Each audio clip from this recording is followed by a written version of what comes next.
Buckle up for a twisted tale of how not to parent 101. Gypsy Rose Blanchard was born in 1991. From day one, her mom, Dee Dee, decided that instead of letting Gypsy live a normal life, she'd turn her into a real-life sick dog. Gypsy supposedly had everything from leukemia to muscular dystrophy, the works. Except, plot twist, she was perfectly healthy. Dee Dee wasn't about to let a little thing like the truth get in the way of her pity party. Sounds like some other people we know. Gypsy's life, total horror show. Dee Dee had her in a wheelchair for no reason, got doctors to perform unnecessary surgeries, and even had a feeding tube shoved in her stomach. Oh, and let's not forget about the shaved head to really sell the "my kid has cancer" look. Gypsy, she's homeschooled. Translation, kept away from anyone who might realize, hey, this kid seems fine. But Dee Dee didn't stop at medical abuse. Nope, she also claimed Gypsy had the mental capacity of a 7-year-old, which made controlling her life that much easier. The community totally bought it. Yeah, showering them with gifts, free trips, even a freaking house from Habitat for Humanity. Meanwhile, Gypsy's trapped in this nightmare with no clue how to escape. So yeah, Gypsy's early life was basically one big twisted episode of The Truman Show, only way less fun and way more sinister. Now let's get into the escape plan that took a dark, dark turn. So by this point, Gypsy's done with living in Dee Dee's twisted fantasy land. She's secretly been chatting with this guy, Nicholas Godejohn, who she met online. And when I say chatting, I mean they're planning an escape that sounds more like a plot from a true crime documentary because, well, it became one. Yeah. Gypsy and Nick cook up a plan to get rid of Dee Dee for good. One night in June 2015, Nick rolls up to their house in Missouri. Gypsy, in full "I'm getting out of here" mode, lets him in. While she's hiding in the bathroom, Nick heads straight to Dee Dee's room and stubs her to death. Yeah, this is where the escape plan takes a serious nosedive into what the hell were you thinking territory. Afterward, they take off to Wisconsin, probably thinking they've pulled off the perfect crime, but then they make the genius move of posting a Facebook status from Dee Dee's account, something like, "that bitch is dead." Not exactly subtle, yeah. The police trace it back to them in no time, and boom, Gypsy and Nick are caught. So instead of freedom, Gypsy finds herself facing the consequences of schmurder.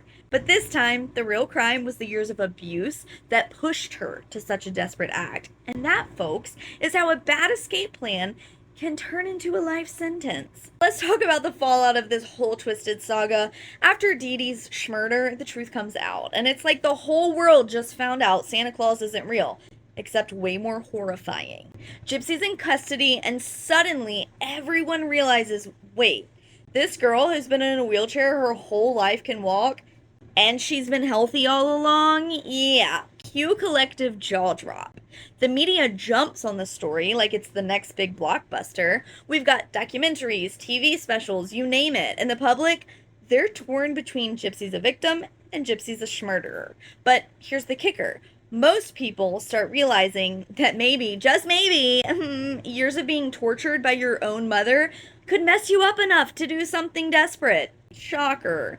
Gypsy ends up taking a plea deal, 10 years in prison for second-degree schmurder, which, considering what she went through, a lot of people see as pretty lenient. Her boyfriend, Nick, not so lucky. He does not take his plea deal, and he gets life without parole because, well, he did the actual stubbing. Now, Gypsy's behind bars, but for the first time, she's not being controlled, manipulated, or forced to play sick.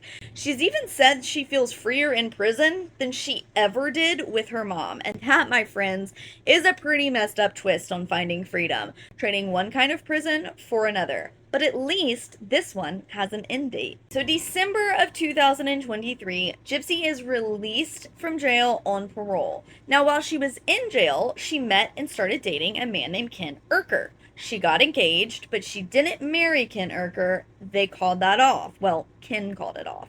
Then she starts talking to and dating a man named Ryan Anderson. They get engaged. They get married. Well, when Gypsy gets out of jail and she's released to Ryan Anderson, she goes to live with him in Louisiana, and she starts to realize that it's a little bit like living with her mother. Ew, ick. She gets a major ick from Ryan, and she decides she doesn't want to be with him anymore.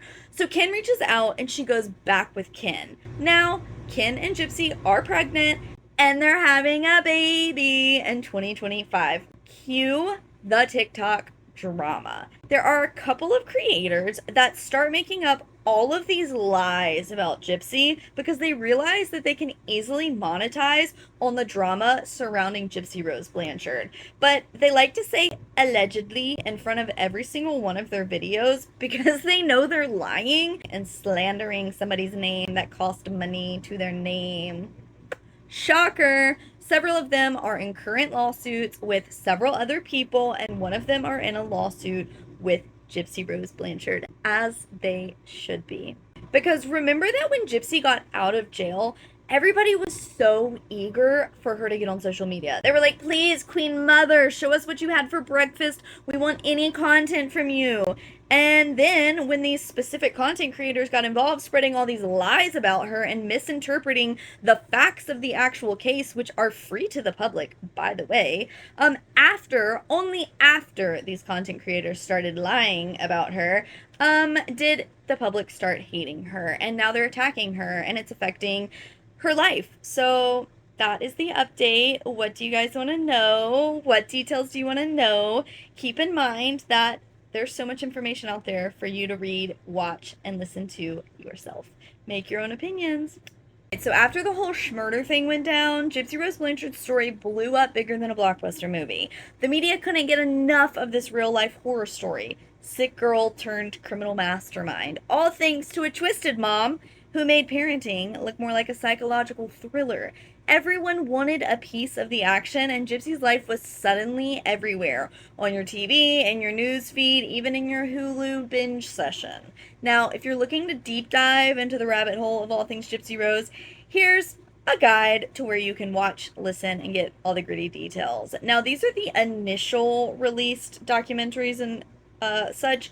However, so many more have come out that I don't even think there's an exhaustive list available. There's so many. Otherwise, check these out. 2017, Mommy Dead and Dearest. We've got The Act on Hulu, 2019. Killer Couples on Oxygen, 2017. That's season 9, episode 1.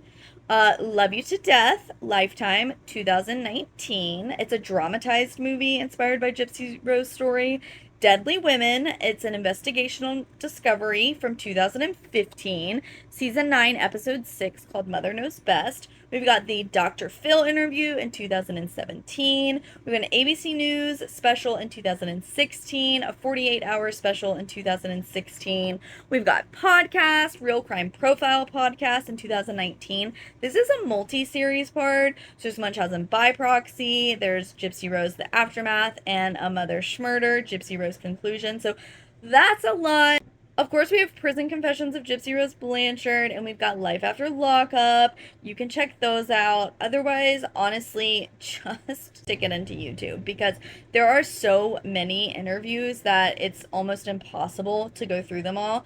You can also watch Nick's full trial on YouTube. It's like Law and Crime or something like that. You can watch Gypsy Rose interrogation, Nick's interrogation, Nick's mom's, like, not interrogation, but just like interview where they talk to her in the police station initially. There is so much you can watch about this. And then, of course, find people who are talking about this case that are professionals related to this case and not just gossiping people sitting at home with nothing to do that start all of their videos with allegedly, because that means you know they're lying. Okay, bye.